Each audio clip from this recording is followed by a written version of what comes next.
program, which is Mexico's presidential elections, implications for the U.S. relationship with its neighbor next door. I'm Elizabeth Byers, and I work with the Wilson Center on the Hill program and the Program on America and the Global Economy at the Woodrow Wilson Center. I'd like to thank the William and Flora Hewlett Foundation, who provides the grant that runs Wilson Center on the Hill, and for the lunch today. Just a little plug for our next program is July the 12th. It will be a different time. It's 9 to 10:15. It will be in this room. And it will highlight a group of outstanding K-12 math and science teachers, the Albert Einstein Distinguished Educator Fellows, and they will highlight the importance of being a highly effective teacher and the importance of professional development.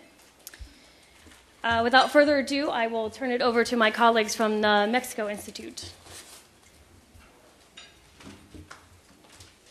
You can clap if you want. Hey. That's for Liz, by the way. Thank you, Liz, for inviting us to speak today on the presidential election and elections in Mexico in 2012.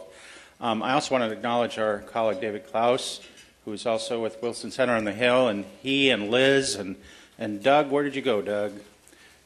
Formerly of Senator Voinovich's office. Oh, you're right there. We all traveled together to Mexico last May and had a tremendous trip. So great to see all you here. Welcome. The Mexico Institute is part of the Latin America program at the Woodrow Wilson Center, and our goal, mission, mandate, objective, whatever you want to call it, is really to create space for understanding between the United States and Mexico. And we focus our efforts on a variety of issues. One is security and security cooperation between the United States and Mexico. That's a program I oversee. We have a program on border and border infrastructure and looking at the relationship between local governments on the U.S. side and Mexico side. And my colleague Rob Donnelly over here, who's furiously tweeting, kind of leads that program and effort. We have a program on migration and looking at some of the issues, factors that contribute to migration between our two countries. We have a program that deals with energy and what do we call it? Alternative energy? No. Renewable. Renewable energy. I knew there was something there. See, I don't work on that program. And I'm sure I'm forgetting something else. What am I forgetting? Okay, well, then the other element of our work over the next year is going to begin to focus attention in the United States, to the extent we can, on what is a really important election coming up in Mexico next July 1st. Every 12 years, Mexico and the United States have presidential elections that coincide. And so, while obviously there'll be a lot of attention in this country on our own election, we thought it was important to begin the process about a year out, looking at that election. And so our goal today is to kind of paint a broad picture of that process and what are the issues and who are the players. And if I could, I would try to predict, the top candidates and the top issues and their proposals and all that sort of thing. But since I can't predict the outcome of next week's budget negotiations here, I don't think I can predict the elections in Mexico a year from now. But we'll try to lay a broad framework for that election, and then we'll be doing some activities at the Wilson Center and online. We're creating an online resource guide that you can check on, and I'll give you the URL here in a minute. But basically that will provide some background and information on the rules, the players, the issues, the timeline, that sort of thing related to the election. So this is sort of our first endeavor here, and again, as I say, we want to paint a broad picture of what you all might expect. I'm going to just make a few introductory broad points and then turn it over to the director of the Mexico Institute, Andrew Selee, who will talk more about the candidates, the parties, the issues, and if we're all very nice, he will predict the outcome a year from now. No, he won't. Okay, as I say, Mexico will hold a presidential election in 2012. As many of you know, Mexico has a law, a constitutional prohibition on no reelection. From dog catcher to president, there is no reelection in Mexico. That said, it's only the presidential office where people cannot stand for any reelection. Other offices, like senators, members of the Chamber of Deputies, can be elected. They have to sit out a full term.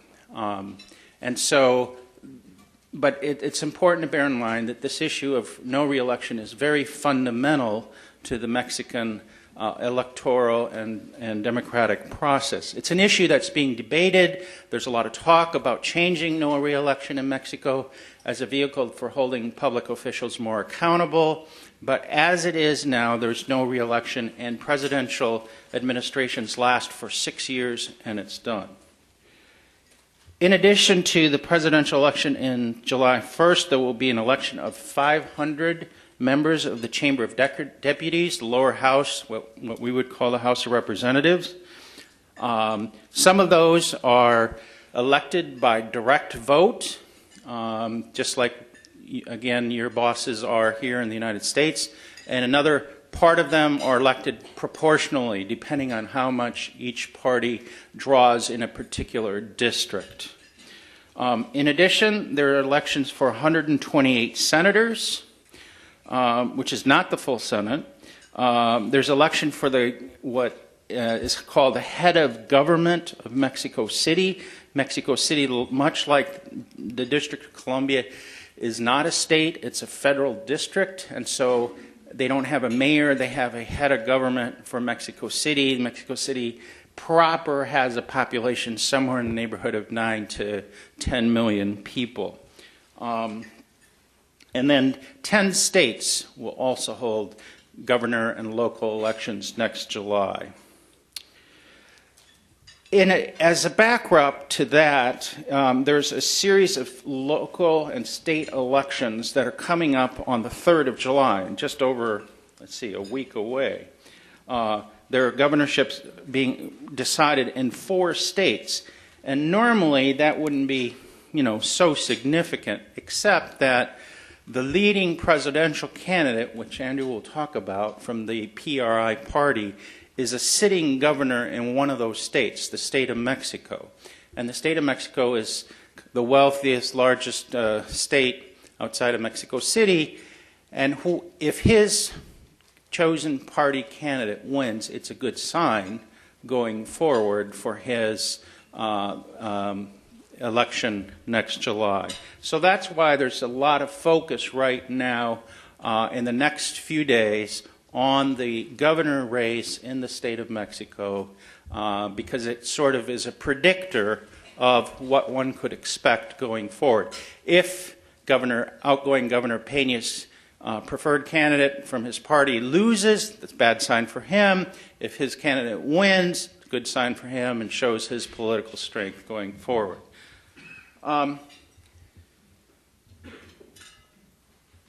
And then let me just say a couple things before I turn it over to Andrew about the process itself. Mexico, as you know, has gone through a long process of reforming its state institutions and in particular its electoral process. Just a little History 101. Mexico was ruled essentially by one party for 70 years from 1929 through 2000. And part of the way in which that one party maintained control is it controlled the electoral apparatus. There was no independent electoral body overseeing elections. That body actually functioned within the Internal Affairs Department, sort of like being part of the Justice Department or part of the DHS. They were part of government, and they ruled and controlled the rules of elections. That changed for the first time in 1996 and began to create an independent electoral body that would sort of control the rules of the game, control public spending on elections, monitor party spending. That institute is called the Federal Electoral Institute, IFE in Spanish. a very highly sophisticated organization. Mexico spent roughly $1 billion to create this institution back in 1997 through 1999. It's world-renowned for its capacity to issue fraud-resistant voter cards, to handle the voter registration process in a transparent way, to monitor expenditures. A lot of things have been done to essentially create a strong and independent electoral institute, which is key in my mind to ensuring that, as much as possible, the playing field is fair and balanced in Mexico. However, there is one key problem right now. The IFE, the Federal Electoral Institute, is to be governed by 9 citizen councilors. They're not members of a particular party, but the parties propose candidates. And then those candidates are to be approved by the Congress. So it's supposed to be an open, nonpartisan process. There are 6 confirmed members of the IFE right now. There are 3 that have not been confirmed, and it's trapped or caught in a dispute between the political parties as to whose candidates will be considered for election. So essentially, you have an electoral system that's strong and independent, but is weakened by the fact that it doesn't have a full contingent of counselors, electoral counselors, to oversee that process. And of course, 6, as we know, is an even number and easily ends up in deadlock. 9 is not. So a lot of the critical and controversial issues before the IFE have been sort of stymied and stuck right now. So that's an important sort of procedural issue that Mexico is facing. Let me just see. And then just a couple real quickly before Andrew. Campaigns are primarily publicly financed, and it's based in large part on the election, the votes your particular party tallied the year before, and that's how the pie is divided up. And they are also, the IFE also monitors the expenditures of those parties. And one of the key issues is an attempt to ensure that state resources, be they the federal resources or the local states, are not used for electoral purposes. Because this is one of the ways in which the old system maintained its control, was using its own federal resources for electoral purposes to ensure their re-election. And the IFE, one of their key responsibilities is to ensure that that does not happen. Sometimes they're successful, sometimes not so much, but it's an important function.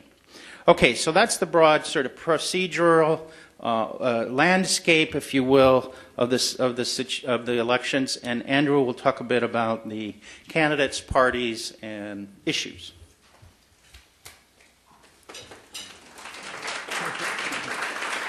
Can you dance around?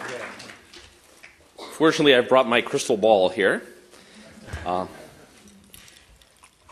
No, it didn't help, actually. Okay, I still can't see who's going to win the elections.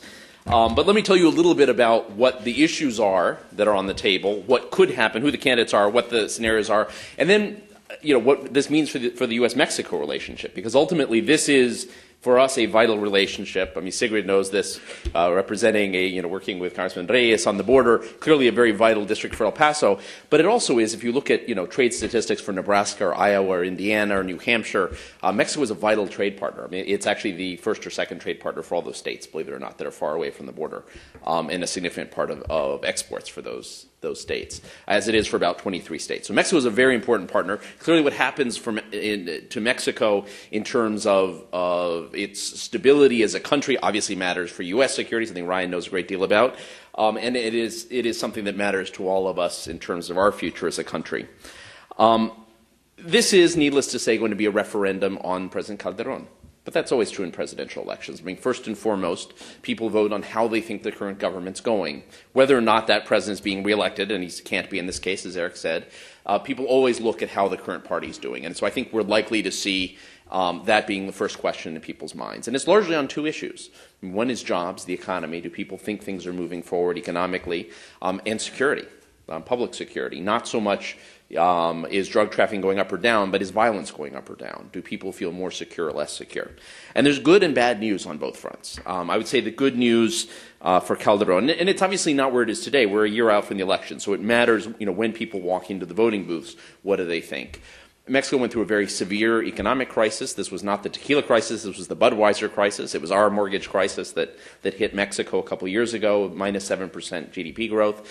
Mexico bounced back very well last year, 5%, more than 5% growth. This year is targeted somewhere between 4 and 5%. So good growth. But if you look at the numbers, people are still not very optimistic about the future of the country right now. People see that things are bouncing back. They're not as pessimistic as they were a couple of years ago, but they aren't yet convinced that this is going to continue. So we have to see where the mood of the country is a year from now. Secondly, violence. I mean, violence has been on the increase as there's a fragmentation of the drug cartels, some of it driven by government policy, the government going after the cartels and trying to splinter them, arresting a lot of the leaders of the cartels, and then others are fighting over the spoils, and it's breaking up some of the old alliances. And some of it's just been its own natural evolution. I mean, some of the violence is a direct result of the cartels being beheaded, and Calderon's argument would be that this is sort of a natural progression and eventually it'll go down. Others would criticize that. But some of it actually seems to happen on its own. I mean, maybe there are other dynamics having to do with U.S. border security, having to do with inherent political economy of drugs that has actually made these groups split up. And we can talk more about that in a minute if you want. So right now there seems to be a bit of plateauing of the violence. I mean, it is still going up slightly, but it's not going up in the way it was. It was going up exponentially for a couple of years. Right now it's going up very lightly. There could at some point be a turning point. I mean, I actually am convinced at some point there will be a turning point here. Now, whether it will happen from now to a year from now is a question. And once it happens, if it will be far enough out that people feel that there's a turning point, I think is a major question. And so people's mood on whether they think the strategy is working because things are getting better. And hey, Calderon was right. President Calderon was right going after the cartels. Look, in fact, he's gotten control of the situation. We should have done this. Or people look at it and say it was probably right to go after the cartels, but we haven't been able to control violence and it's still escalating. That second issue in the referendum on the president. Let's talk about the three likely candidates or the three parties. Because the other thing, obviously, in a campaign, one is the referendum on the outgoing party, but the other is do the candidates have something to offer? Can they convince the public that they have something new to offer, they're the best candidate, regardless of what they think of the outgoing? And by the way, Calderon's numbers look a lot like President Obama's right now. So they're about evenly divided for and against whether he's doing a good job. That's a little bit low in Mexico. Usually it tends to be higher in Mexico than here. But, it's too early to know where people will be a year from now on that. Three major parties, the PAN, the National Action Party, the party of President Calderon, the party of President Fox before him, a center-right party, has no clear candidate yet. All indications are that Ernesto Cordero, the finance minister, is likely to be one of the pre-candidates. The PAN tends to vote it has about 1 million members, and they tend to vote among their members, although they have not yet defined their way of voting this year. He is a possible candidate. He's been a good public official. It's not clear yet that he has much public profile. He's not someone who's a career politician. He's really a technocrat. And so if he runs, obviously, he's going to be very tied to Calderon's legacy. The other candidate who seems to be pushing hard, and I think may have a significant chance, is Josefina Vázquez Mota. Used to be the Secretary of Education, used to be the Secretary of Social Development. She has had something of a distancing with Calderon. She's now the coordinator of the PAN in the Congress, but is a career politician, very charismatic, and might be in the position of distancing herself a bit from Calderon without losing his support. Some of an enviable position if things are not well off a year from now, which is being able to say, I'm with him, we don't actually dislike each other, we get along, but I'm also not part of the government. I left the government 3 years ago. And she left with a disagreement with him about education policy. And there are a few other candidates out there, some of them in the current administration, others, but they seem to be, if I were predicting, I would say those are the two most likely, though we could easily get a surprise within the PAN. There are a number of the 7 or 8 candidates out there who could emerge and would define themselves. And their base of the vote is largely the middle class of Mexico. And a middle class that has grown over the past years. Mexicans have seen themselves have increasing access to consumer goods, to travel, to cars, to mortgages. You have a good part of the population, probably getting close to half, that considers it in some way middle class. And that's not necessarily an affluent middle class. Someone that's a working class. Someone that's what we would consider still a poor middle class, but they have assets.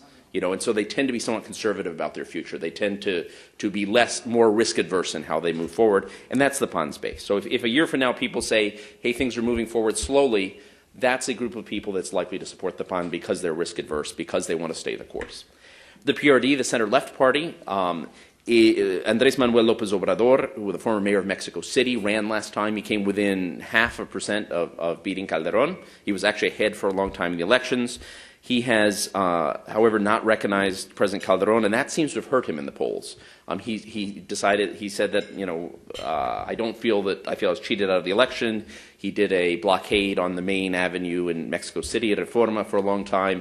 That seems in all the polls to have dropped his approval rating in the eyes, particularly of those middle-class voters that supported him last time.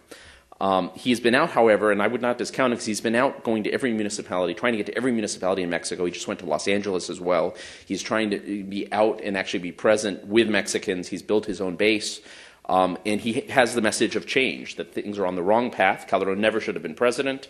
He's done it badly, and I'm the candidate of change. If things are really bad a year from now, that is a message that could stick, although all the polls suggest so far that it hasn't. That right now that seems not to be a winning message, though it might get him 20-25% of the vote. But let's see what happens. If things really are in bad shape a year from now, he's clearly the candidate of complete change, of let's switch directions, and he could capitalize on that. And within his party, Marcelo Ebrard, the current mayor, is also trying to position himself as the candidate for president. It seems less and less likely. Marcelo has tried to position himself as the candidate, social democratic candidate, a moderate left, but he seems to be having trouble rising in the polls within his own party. The polls suggest he might win he probably wouldn't win, but he might place better in the national election, but he doesn't seem to be doing well with his own party. The kind of problem that we see in this country, right, is someone who could be a great general election candidate, not necessarily a great candidate in a primary election. And finally, the PRI, which Eric mentioned. The PRI, the party that ruled Mexico for 7 decades. This is a party that really built modern-day Mexico. The Institutional Revolutionary Party, for those of you, we can talk later about what an institutional revolution is. It's an oxymoron, of course. They have a candidate, Enrique Peña Nieto, the governor of the state of Mexico, who Eric mentioned, affable, young, telegenic, appears a lot in the news. The PRI is still the largest party in Mexico. It left in a lot of discredit in 2000, seen as a party that had brought Mexico through economic crises, as the party of corruption. But they've tried to rebuild that image. I mean, this is a new face. He comes from an old political family, but it's a new face, someone who's been able to sort of remold the image of the party. He's up, if you look at the polls, above 40% in most polls right now. If you're going to bet on someone, he's the one you'd want to bet on, though, as we know in politics, anything can happen, right? I mean, the road to the presidency is littered with lots of people who are around 40% and suddenly not become president of their country. So we have to be cautious about it, but he looks good now. And the PRI is still the largest party in Mexico, right? I mean, they left in dishonor in 2000, but they've maintained their structure at a local level. They're the party that gets things done for people. They're the party that knows how to reach out into every corner of Mexican society. They organize the middle classes. They organize the poor. They have a huge base. They've learned how to use media. They learned how to use social media. This is a party that has an organizational advantage on the other two parties. And so they will have a challenge of dealing with the past allegations of corruption. But I think they're going to run as the party that can make changes by getting things done. They're not going to talk about radical changes. They're going to talk about slight changes and competence. We knew how to run the country. If you look at the state of Mexico, mostly in the state of Mexico feel that he's been a good governor. We're the party of competence. And if he falls for some reason, there are a couple other priistas, including the president of the Senate, Beltrones, who might try and step in as well, although Peña Nieto seems to be the one that has the media presence. How will this change things? Well, first of all, if things are as I would predict they would be, which is that violence is starting to plateau, but people don't feel it's changed yet. The economy is still speeding along, but not as fast as people would like. People feel generally positive, but they don't feel confident yet. My guess is that positions the PRI well. If things look much better a year from now, that positions the PAN well. If things look terrible a year from now, and this in perception more than reality, then I think it positions the PRD well. So you can take your bets depending on which direction things are going. And they will each try and position the PRI is betting that things will still be going okay. People don't want a radical change, but they want greater competence. The PAN is betting that people really want to stay the course, and the PRD is betting that people are really ready for a complete change. How will this affect the relationship with the U.S.? Very quickly. You know, my sense is the campaigns will affect the relationship between the U.S. and Mexico a lot. Not necessarily in substance, but in tone. There's a DREAM Act hearing going on right now. The way that immigration debates play out in our campaigns matter in Mexico. For people who have family members here in this country, legally or illegally, the way we talk about immigration affects the way they see the United States. And so that's not going to change the way our politicians speak about immigration, but it's likely to bubble up into the Mexican campaigns. And Mexican candidates will feel obliged to respond to any comments about Mexican immigrants and about the border. On the other side, you know, all of the candidates have a huge incentive to pull out their nationalist credentials in Mexico. In the same way that American politicians get points from getting tough on border security, Mexican politicians get points from getting tough with Uncle Sam, with a big country to the north. That said, I don't think that it's actually going to change much of the substance of the relationship. I think in terms of security, particularly in security cooperation, much of what we've been doing together for the last few years is fairly locked in. And it's locked in largely because we both, the U.S., no matter who becomes president of this country, has a huge interest in that there is stability in Mexico and that the country does well in degrading the capacity of organized crime to commit violence, right? That there's a huge interest in seeing that this goes down, the neighbor next door. And for Mexico, the kind of information and intelligence and support from the U.S. is valuable, as well as whatever the U.S. can do to intercept the money that comes into organized crime from here. This is largely our consumption of narcotics that's feeding the violence. So a huge incentive to push the U.S. on that. My guess is the rhetoric may change depending who comes in, but once that's died down from the campaign, we're largely going to see a continuity on there. We may actually see at some point, if violence does go down in Mexico, actually being able to move beyond security issues. And I don't want to predict that yet because we don't know what the curve is of violence. I mean, if it plateaus, begins to go down, if it continues to go up. I mean, that's risky to estimate at this point, but we can talk more about that if you want. But if it does go down at some point, hopefully it opens space to talk about other things. I mean, Mexico is our second biggest trading partner, depending on the month. Sometimes it's China, sometimes Mexico, but second biggest destination for exports. A lot of things we can be talking together in terms of our economic relationship and our integration. Mexico is our second source of oil. Again, depending on the month, sometimes Saudi Arabia gets in there, but usually it's Canada, Mexico, Saudi Arabia. Energy issues could be on the agenda at some point, particularly if a Mexican government wanted to do something about energy. Mexico has huge development issues, which we could be doing something about, thinking about the roots of migration. It's about 1/4, Mexicans earn on average about 1/4 of what Americans earn. Huge incentive to migrate, right? So how do we begin to deal with the roots of migration? How do we manage migration more intelligently? And something that Carlos Reyes has worked on a great deal. How do we manage our border much more intelligently? How do we use risk management methods to make sure that things move, people and goods move across the border a lot more quickly so that people in Nebraska can sell agricultural goods, people in Indiana can sell tractors, people in Texas can sell manufactured goods back and forth, but at the same time is equally secure and more secure than it is today. So hopefully these issues will continue to deepen. My sense is that whoever arrives, we will have a solid relationship, and hopefully we will eventually be able to get to some of these other issues besides security, but that's going to take going through the current crisis of violence. Thanks.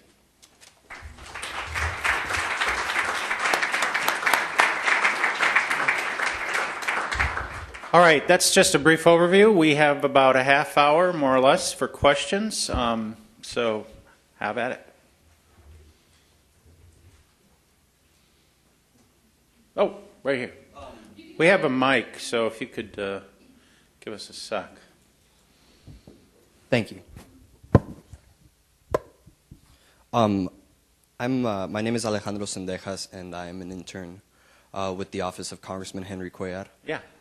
My question to both of you all is, has Santiago Krill from the National Action Party, or PAN, has he shown any interest in running for president again? Yeah, he is currently a senator from the PAN, was the Minister of Internal Affairs or Governance under the administration of Vicente Fox, the last government, a well-known member of the PAN party, and he declared his intention to run for president earlier than all the other PAN candidates, I believe. I think that's right. And, you know, he's obviously an important option within that party. I guess in general, and we're not obviously taking sides here, there's a sense that, he had his opportunity last time in running for president with the blessing of Vicente Fox, and ended up losing that primary, if you will, to Felipe Calderón. And so there's a perception that he's a highly qualified, intelligent, capable leader, but maybe, this isn't his time, or his time has passed, or something like that. I don't discard the possibility that he ultimately could be the PAN's candidate. There just seems at this point to be these two other candidates, the Treasury Secretary and the leader of the PAN in the lower chamber or lower house of Congress, that seem to have the head, but he's a declared candidate, yes. But with the possible exception that he's the most anti-Calderón of the PAN candidate. I mean, he's sort of the one that brings together the members of the party that disagree with the president. Not opposed to, because they're all part of the same party, but is seen as, the most confrontational. I mean, the PAN can always, because it is an election just of members and it's a small membership, they can always surprise us. And he could capitalize on that if people in the party don't feel things are going well. Right. But it would be a surprise at this point. But it's certainly possible. Question here? Yeah. Jeremy Cadden with Congresswoman Shelley Berkeley's office. How do the debates, I mean, you mentioned the debates in the U.S. have an impact in Mexico, but in particular, how does that impact Mexican leaders' ability to cooperate with the United States? Is there sort of a growing swell of disgust, that the U.S. is racist or doesn't like Mexicans or whatever it is, and why should we be helping these people and that sort of thing? I'll let you do that, Andrew. The immigration debate is an irritant in the U.S. relationship with Mexico, Central America, several Caribbean countries. I mean, it is an ongoing irritant, I would say. That said, it is something that politicians capitalize on, right? I mean, people. That said, I mean, it cuts both ways. Because the reality is immigration is probably the first transmission belt that exists between Mexico and the United States, between Central American and Caribbean countries and the United States. People know that, though they are disturbed by, the fact the immigration debate doesn't advance in the U.S. and that there's some mistreatment of immigrants, they also know that many of their relatives have done very well here, and that have a positive impression of the United States. And so it actually cuts both ways in public opinion. I mean, immigration in some ways has been why Mexico is less nationalist. When you look at polls, or CIDA University of Mexico does a poll of Mexican public opinion every year, it turns out that Mexicans are not as nationalist in the sense of being anti-U.S. They're very nationalist, and we're all nationalists, right? But are less anti-U.S. than people think. People actually have a very pragmatic attitude towards the United States. Average people do, right? Because most of them have friends and relatives in the United States. I mean, and that's true whether you're a professional and you have, a friend who's a professor at MIT, or you're a farm worker and someone who's working in the fields in Salinas, right? I mean, it's at all levels of society. So immigration has actually made average Mexicans probably much more pragmatic vis-a-vis the U.S. And I think it's also made us more pragmatic vis-a-vis Mexico. It's hard to find a Mexican who doesn't have someone in the U.S. It's hard to find an American who doesn't know a Mexican. I mean, this is the real live transmission belt for our relationship. That said, every time that there's a statement that seems to demonize, and though it not be the intent, but that Mexicans can interpret as demonizing Mexico or Mexicans, or suggesting that we should build a higher fence or whatever, it does become a political football in Mexico. It is seen as something that is, even comments that are sort of offhand here that we would not necessarily see as a major political statement often can make the front page in Mexico.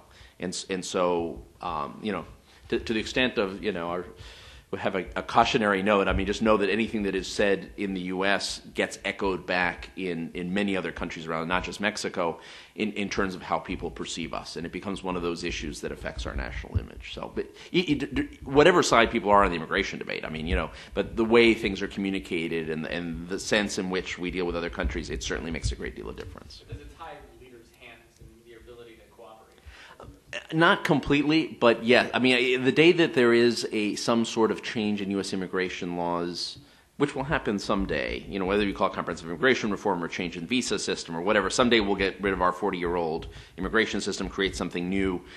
I mean, all sides pretty much agree with that. The day that happens, it will make it easier for a Mexican leader to be much more visible in their cooperation with the U.S. Yes. Yep, a couple hands over here, and there.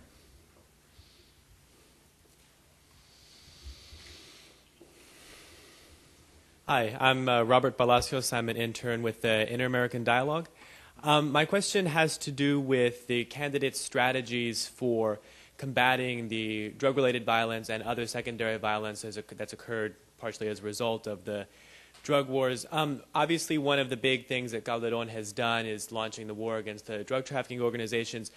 And it would seem that the candidates from other parties would want to distance themselves from that military strategy that he's adopted to fight the drug trafficking organizations. And I was wondering what your thoughts are on the alternate strategies that the PRI and the PRD candidates will use to try to distance themselves from the Calderón strategy, but also try to reduce the violence and bring in and deal with the drug cartels. Since I passed to you last time, I guess I get this one. You know, it's hard. It's too early to know that because none of them have given specific policy proposals.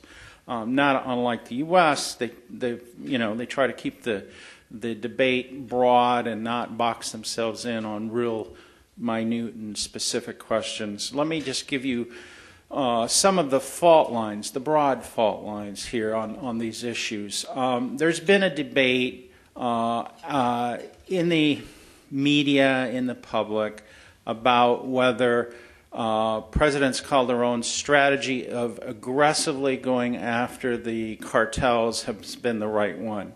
Obviously, he believes it is. It has had some results, but again, there's been some, negative consequences as a result. So as the parties have tried to position themselves vis-a-vis that, they've been walking a very fine line. On the one hand, nobody wants to say, well, we're going to go light on the cartels. That's not an option.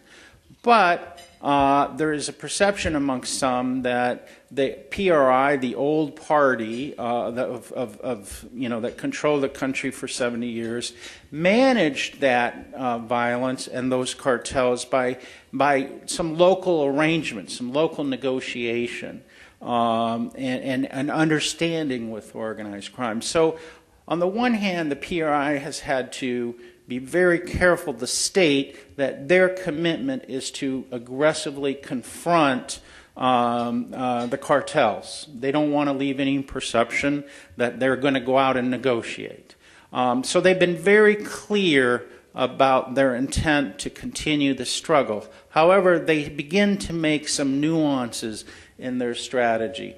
One is, as you intimated, there's a propensity to not want to make the armed forces the main instrument in this process.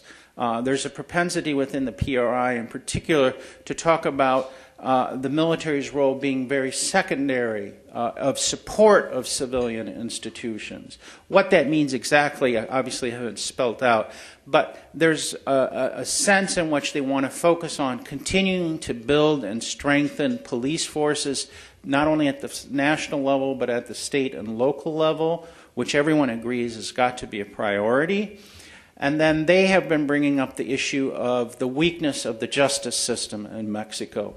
Now, President Calderón accomplished something that no other president has been able to do. He got through a very profound constitutional reforms that utterly changed the justice system in Mexico from one based on written record to one that's more like ours, an adversarial system. But there's a perception that despite those reforms, not much has been done to improve the justice system's ability to prosecute corrupt officials, drug leaders, drug cartels. And so the PRI has sought to position itself as an advocate for that area. Again, not a lot of specifics about how they would do it, but that's sort of their real focus. Stronger police at the state and local level, in particular, more investment in justice reform. And then the PRD, the center-left party, has also talked a lot more about the social and economic underpinnings of youth violence and the fact that there have not been effective programs for youth, and so membership in youth gangs has increased and their participation in violence has increased. And so they add a dimension that's more focused on inequality, and economic or poverty issues and social, social needs of youth. Obviously, very broad themes, and so we're going to wait to see how things get defined. I think for me, one of the issues is whether there's going to be continuity from this government to the next one, whatever the political party, on some of the reforms of the police, which have been important, and reforms of the justice system. To me, that's the key. If the new government comes in and sort of says they're going to start all over, nothing was good in the past, then I think it's going to be a major setback. If they accept what's there and build on it and strengthen it, improve it, then there's some progress, I think, and a better situation. I don't know if you want to add anything, but let's see. There was another question.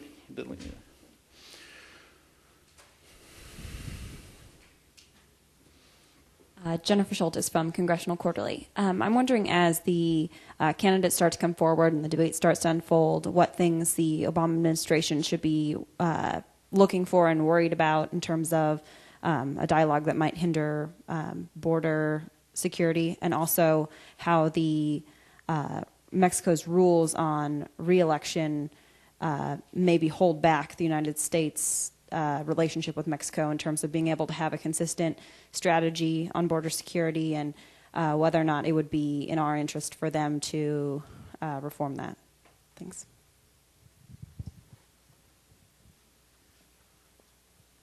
I think no re-election definitely hinders their ability to have a dialogue here. And for those of you that, if any of you have participated with your members in the interparliamentary group meetings, I mean, the fact that there's a constant rotating set of characters, particularly in the Chamber of Deputies in Mexico, means that it's very hard for there to be continuity in the relationship, right? I mean, you have people who've done it for 20 years in the U.S., and you have a few people, you always have a couple people who have been members of Congress a couple times, maybe a senator once, because you'll rotate through positions, and everyone else is new. Right?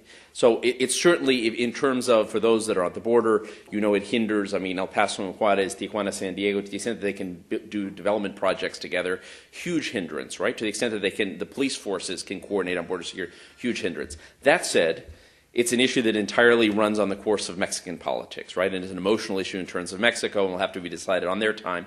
There are lots of issues in this country and our own internal politics, including immigration, that Mexicans would love to fix as well, and that runs on our clock, and there's not much Mexico can do about it other than express their points of view. So, I mean, it is a structural problem for Mexico and its foreign policy, and I think more and more people in Mexico realize it's a structural problem.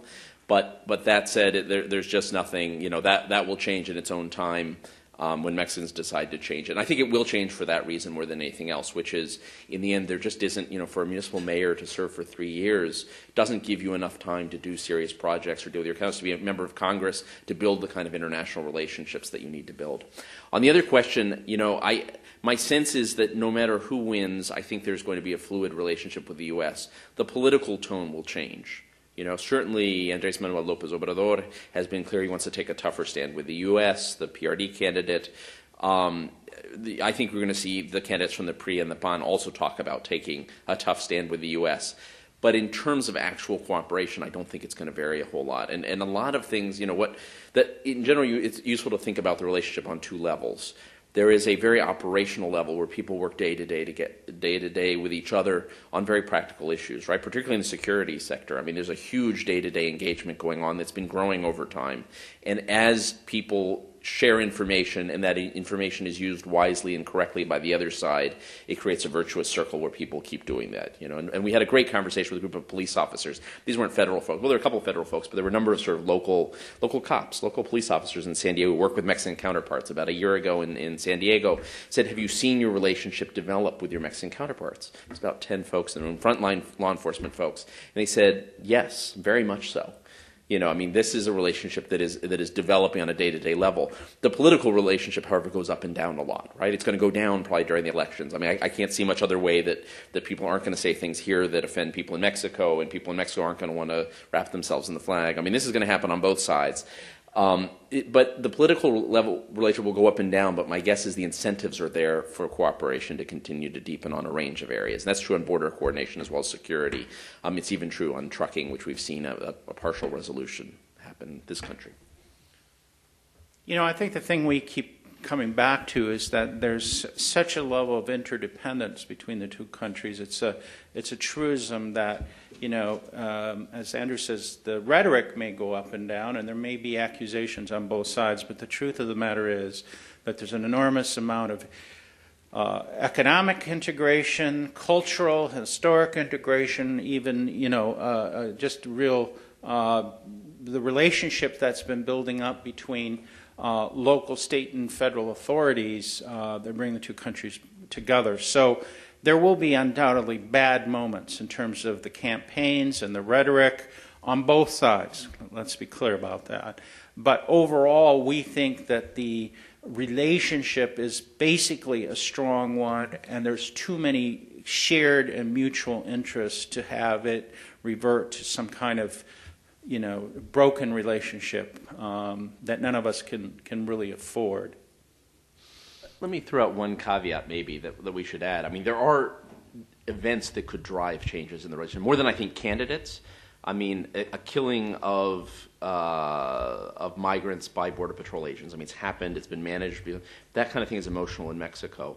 Zetas decide to attack someone from a rival gang in Dallas, Texas, right, in a public way. I mean, you know, there are things you could imagine happening that would really be events that cause crises. And then it depends how leaders on both sides handle these things. I mean, I more than for what individuals say, what individual politicians say, you know, look for those kind of crisis events. A U.S. agent is killed in Mexico, as happened. You know, so far these things have been handled fairly well, actually. People have said, look, you know, we'll deal with these through institutional channels. People react on one side or the other. So far we've seen mature leadership in both countries. But those are the kind of things that could, you know, if they're not managed well, create a crisis in the relationship. There's one other question over here, and then we'll go back to the back of the room.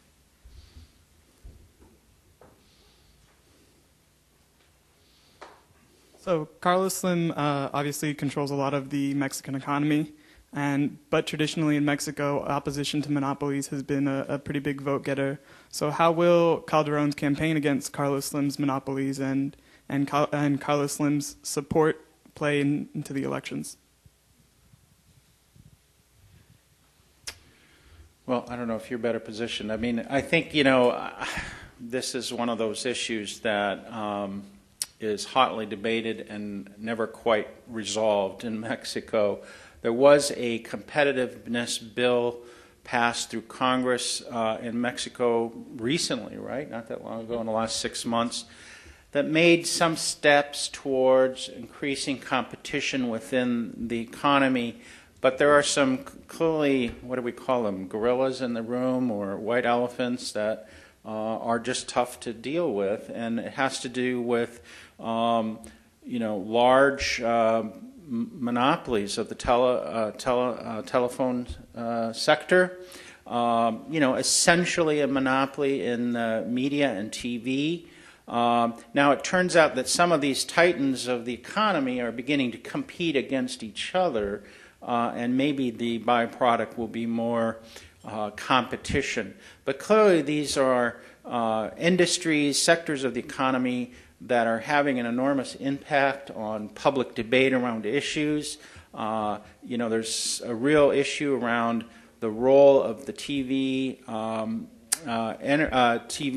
company that dominates about 80% of the media owned by one company, what influence they're going to have on the elections. You know, that's the role of the IFE, the Federal Electoral Institute, to try to make sure that there's some sort of balanced playing field. And those questions are going to be, you know, hotly debated throughout this election.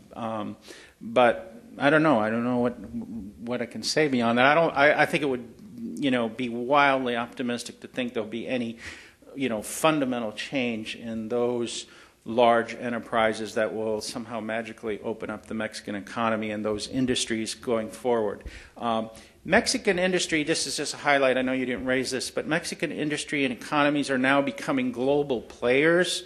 I know Andrew has a lot more statistics on this, but they've gone way beyond, you know, simply competing for their own domestic market and are now playing a significant role in this country as investors and owners of major companies in the United States, throughout Latin America and around the world. I don't know, what are some of the examples that we give? Bimbo and... Yeah, just sort of trivia. I mean, largest bakery in the U.S., about 20% of the U.S. market. Selee, things like that. Entenmann's is a company called Bimbo out of Mexico City, actually. Controlled by, yeah. Yeah, second largest dairy in this country, Borden Milk, Weight Watchers Yogurt, all that, is a group called Lala out of Torreon. In northern, anyone know where Torreon is? Like northern, yeah, exactly, the Comarca Lagunera, up in central North Mexico. Actually, no one would ever guess this. Largest tortilla maker, not so surprising, is Gruma. That's a little more obvious. Largest cement company is Cemex in the U.S. I mean, this is a number of ready-mix cement and all that. They have a lot of different names. There's a lot of companies that are Mexican companies that are doing well. FEMSA is a major beer distributor in the beer U.S. distributor. Owns Anyone had Tecate or Dos Heineken Equis lately? Yes. Heineken and Dos Equis and all those. Actually, yeah, FEMSA actually sold their beer operation to Heineken, but they're now the 20% owners of Heineken, actually, a Mexican company out of Monterrey. So, yeah, big business in the U.S. This has happened very quietly, sort of like Indian companies have moved into the U.S. and Chinese companies. It's happened very quietly because they keep the U.S. names of the companies. I would just add on the regulation thing. I mean, I think you're going to see a two-way tendency. This is for both, the liberals and the conservatives here. You can like whichever part of this you want.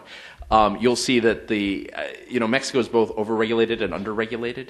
In terms of the economy, there's very poor regulation in terms of monopolies, in terms of dealing with monopolies and duopoly industries.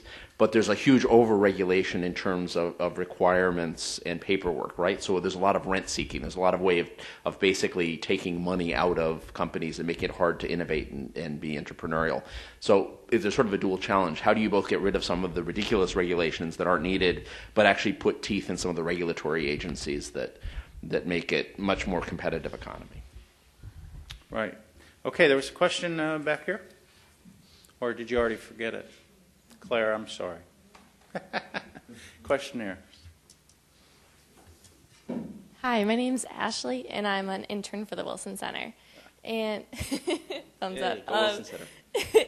And as you guys were discussing that Mexico is such a vital trading partner for the United States, but I was wondering how you guys saw the future of NAFTA and if it's really benefiting or more harming the people of Mexico and the candidates' view of NAFTA, and especially how it's affecting the people in Mexico, especially in the agricultural sector.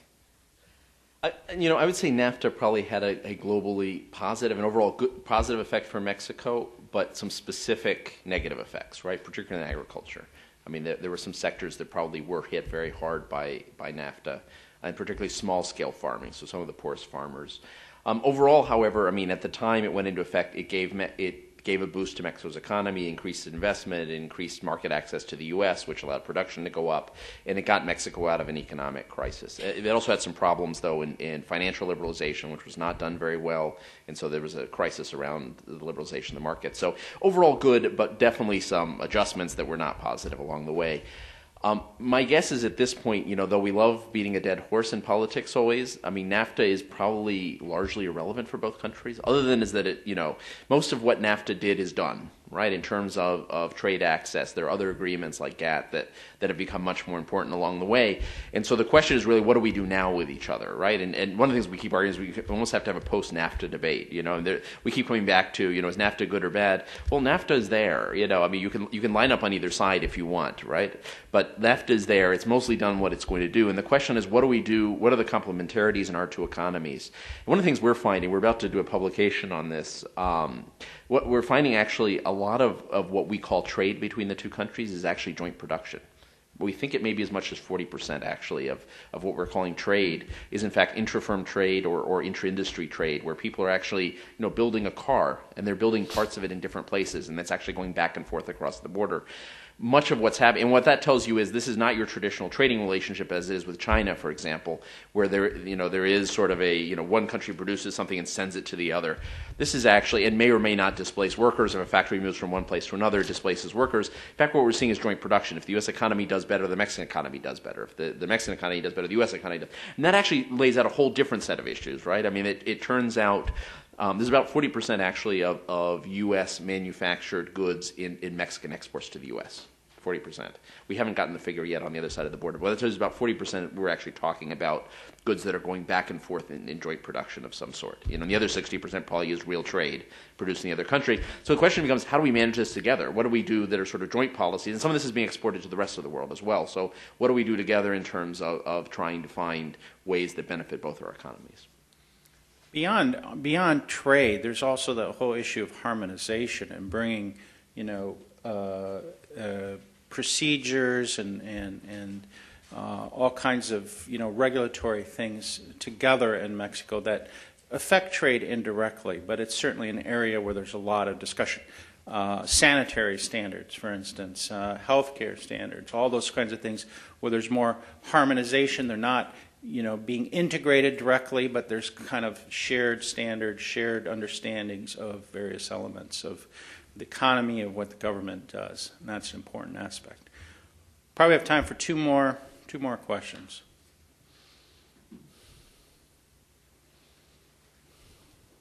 Hi, I'm Emily Mandrela with the Senate Foreign Relations Committee. Can you speak for a moment about the resignation of Carlos Pascual and the events leading up to it, how it was managed, and whether or not there are any residual tensions in the bilateral relationship as a result? Thank you. Wow. You want us to be diplomatic or not on this? I think there were, a number of factors that led into it,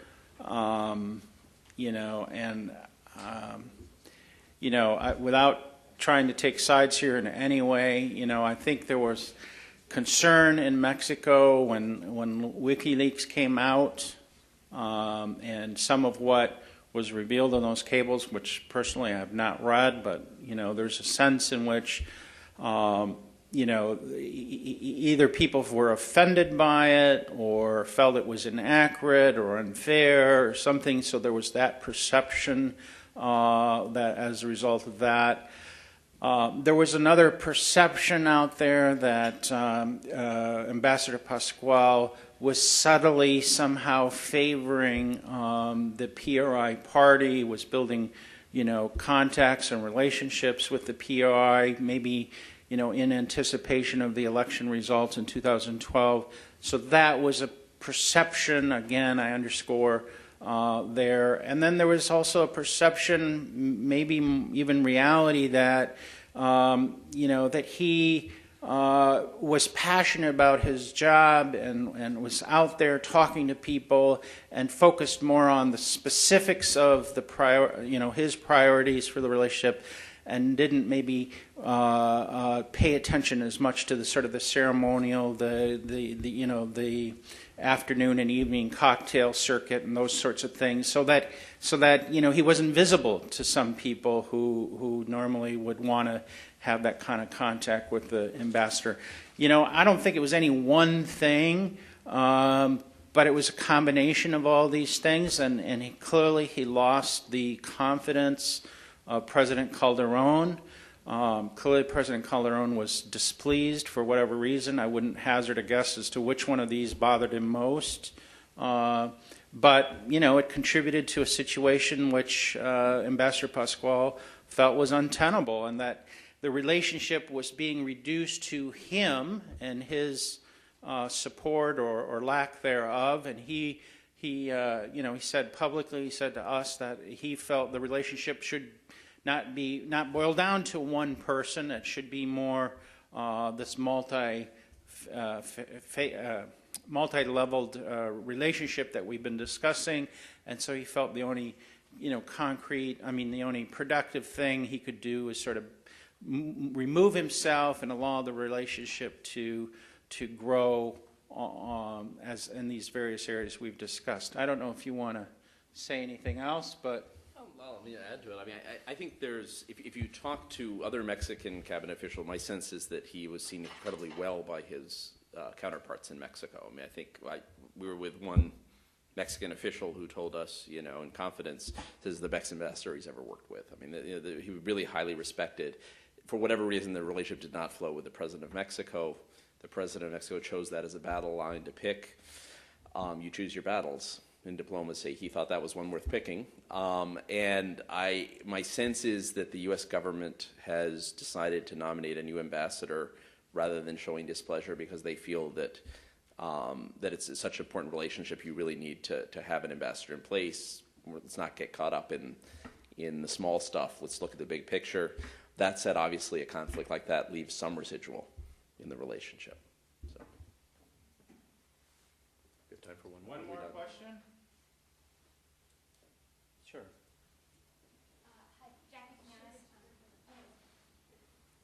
Jackie Quinones with the House Foreign Affairs Committee.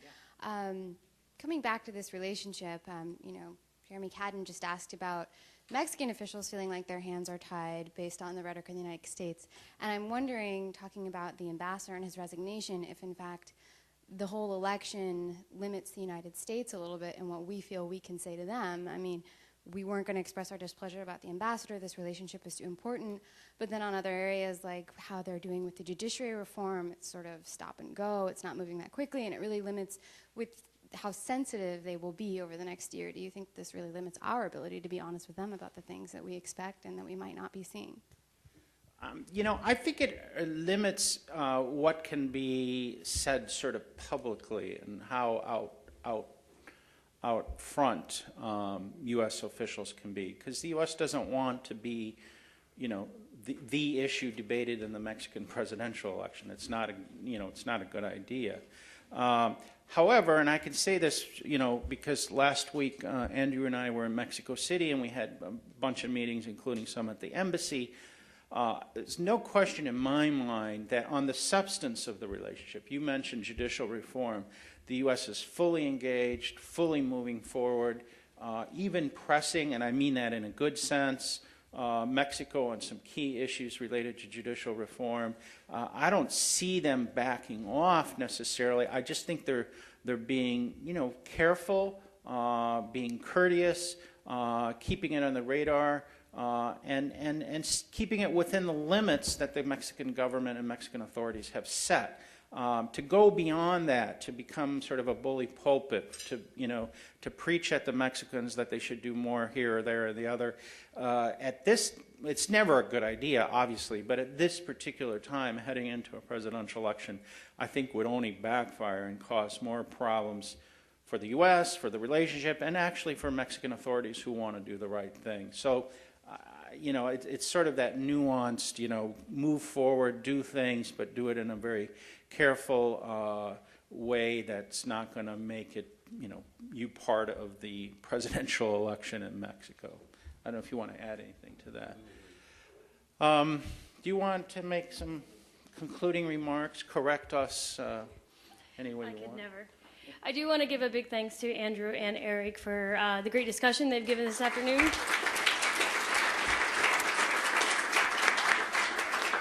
Just a reminder that our next event is July the 12th with the Albert Einstein Distinguished Educator Fellows on Highly Effective Teachers, and we want to thank you all for coming. Oh, wait, one more point. I forgot to make my two announcements here. We are having a conference with Mexican experts on the election at the Wilson Center on July 8th, 9 a.m., and so if you're interested, please join us. There'll be other people from Mexico, real expert on the election process. And then at that same time, we will be launching our online resource guide on the election and political process. And the URL for that is wilsoncenter.org/Mexico elections. So it's pretty simple. But that will be online, up and going on July the 8th. So thanks again. Thanks, everyone.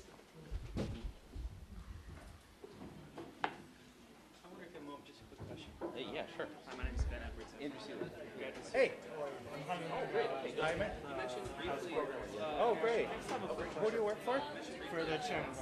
Oh, for Connie Mack?